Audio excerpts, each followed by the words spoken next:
Hello, guys. We are here back with another episode. What a blessing for to be on the SMO podcast. And today, I actually have a very guest that is coming on here today, and I think this is really good, especially for those that are parents, those that are teachers, those that are in the education system. This is something that I'm looking forward to, especially for the younger generation. Now, I have Kendall all the way calling in all the way in from Maryland, which we have Maryland in the house, and it's so funny. We had a lot of Maryland people come on this entire podcast. But I think that this one's going to probably be by far something very, very interesting because we are going to be talking about how she's influencing the younger minds. Now, Kendall, how are you doing today? I'm wonderful. Today, Maryland decided to be sunny. That's the best thing about it. Sometimes you get a little rain, but when the sun comes out, it makes the day better. Now, for those that are watching us right now that do not know you, do not know who you are, what you offer, kindly tell us exactly who Kendall is.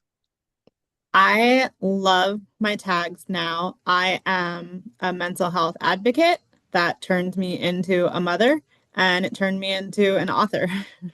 I love that. I love that. And with obviously both of those are really, really key. Not only just the mental health, not only just the children, but your mind as a mother. You grew up a certain way, and then now you're looking back as a mother, understanding, okay, I have been studying the psychology aspect of the mental health. And now you have this yearning for the children and understanding where you need to fix them at. And I wouldn't say fix them, but more help them and guide them because they do need to be guided, especially in Mhm. this generation. They say this generation's wicked. So Yes. It's I It's twofold. I think I grew up at a disadvantage because we didn't talk mental health. If you mm, had big feelings, your parents would say things like, "What do you have to be sad about? You have a house and food on the table." mm, So you weren't taught to embrace your feelings, mm, um, which now we can change that. And we have been mm, changing it. The mental health conversation is louder. But at the same time, I luckily in all of my depression went to school in a time where social media wasn't a thing. We just mm, got cell phones. That's aging mm, myself. But you can turn it off. And mm, now it's just kids can't turn it off. It is going to be front and center all the time. They're going to go to school, deal with what they deal with. They're going to come home and access social media or other outlets, and they are going to still have big feelings. And how do we help them navigate all of that differently than we were taught in our mm, generation? mm. Now, what pushed you? Because you're colliding three things together. What pushed you to take this path serious? So I, for the longest time, didn't think that with my mental health that parenting was in my future.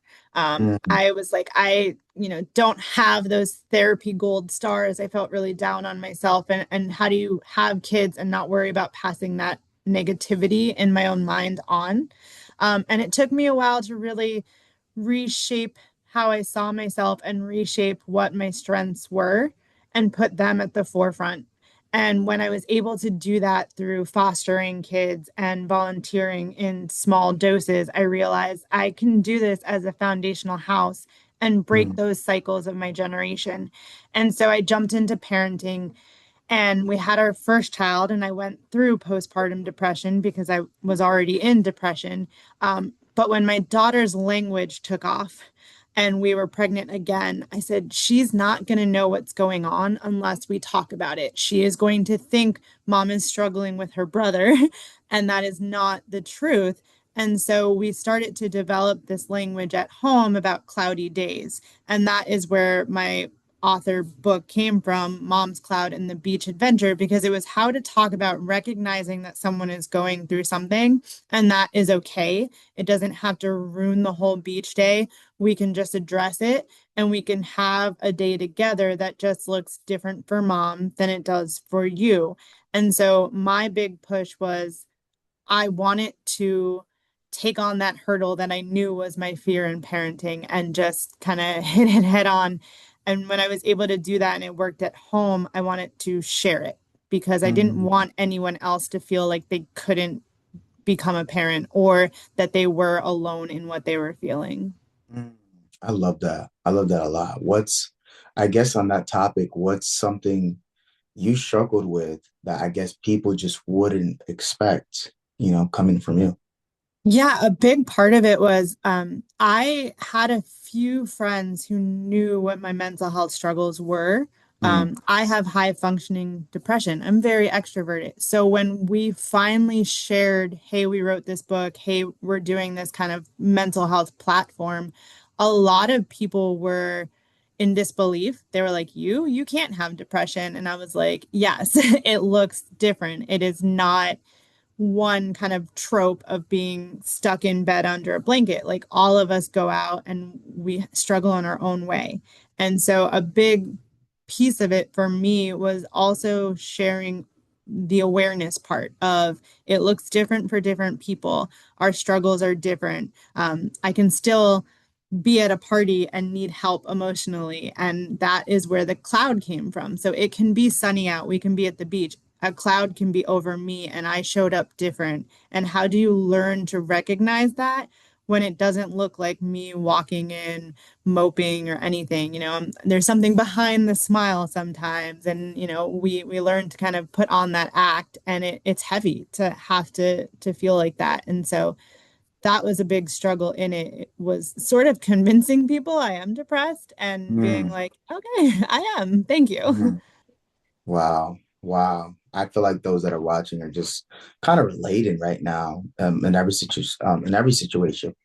I guess for me to kind of keep going a little bit deeper into that topic based on this situation, like if someone else is in that situation today, like what's one, it might not be one thing, but usually I like to ask, like, what's that one thing that they can improve today, to help that situation out for them? Yeah, starting the conversation. I think so much of our brain tells us that it's a burden to say you need help, Mm, but trying to get past that. And a big part of becoming an author is not just necessarily me focusing on the book and, buy the book, because that's not it. It is really building this business and platform around the idea of where can we find help? And where do you feel comfortable starting the conversation? And so most of my time has been in networking with people to create a resource page. And on my resource page, I'm trying to get every state and all therapists and doulas and postpartum and just general mental health. I have found a bunch of different styles of therapy and really capture everything to tell people have the conversation. And when you're ready to have the conversation, here are places that can help support you and try different things. Maybe you don't like the first therapist you meet, but that doesn't mean therapy is not for you. Try some other ones. And so I'm really trying to grow this idea of the takeaway is we all have cloudy days, and that is okay. If you need support beyond that, here is where we can help. I love that. I love that. That was such a phenomenal answer. Where can people find you to like learn more, like more of this redirection? Mhm. I made my life easy because it's all the same tag essentially. So Cloudy Day Chronicles is the Instagram, cloudydaychronicles.org is the website, and then on Substack, the individual resource highlights is Cloudy Day Chronicles as well. And for those that are watching us right now, like but they're kind of doubting themselves. It's funny because I had this conversation the other day and I was just like, we have to start a mental health group because I know there's the ones around, but I'm like, we have to start a men's mental health group just around, Hmm. because I know everybody is struggling. And I love where you're going with this aspect with the children. Because just the other day while I was working out, I was thinking about just for people like me, like a CEO mental health group, a founders mental health group. So for those that are doubting themselves, Kendall, you're on something great right now. For those that are doubting themselves, what's something that you would tell them today? And in the men's mental health, a lot of the quotes in my book come directly from my husband. And one of the biggest reminders he told me, and it was a quote we captured, is it's a part of you, it's not all of you. So when I find that we doubt ourselves, it's because we think that our identity is what the struggle is. I did for a long time. I am depression. If I tell someone I have depression, they're going to be like, Kendall's always the sad one. And I was like, the doubt needs to be just that element of it's not all of you.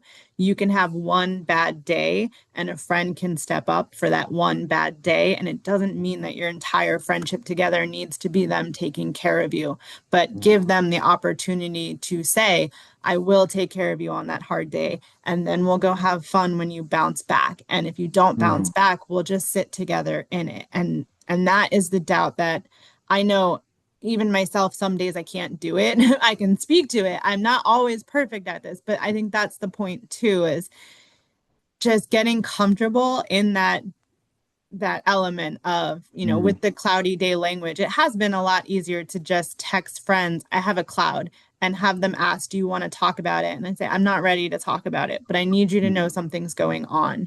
And so that is the doubt I want people to put back. Just find a way to tell someone something's going on. It doesn't mean that it's all of you. mm. Wow, that was powerful. What's a belief, I guess, for our bonus? What's a belief you had to break to become successful in this space of working on your mental health? Now we have 45 seconds. I would love to hear what this is. It's that I can tell people I have depression and I'm not defined by it. You don't carry around the identity of Mhm. what's happening. Just a receiver. In a sense, because right now I feel like with the book, I am a poster child for depression, but in a positive way, in the way that I want to be the poster for it. Not in the this is debilitating to me. Guys, wow, what an amazing episode. I think that this really is, it was very warming. So, what an amazing episode here with Kendall. Guys, go back and connect with Kendall today. That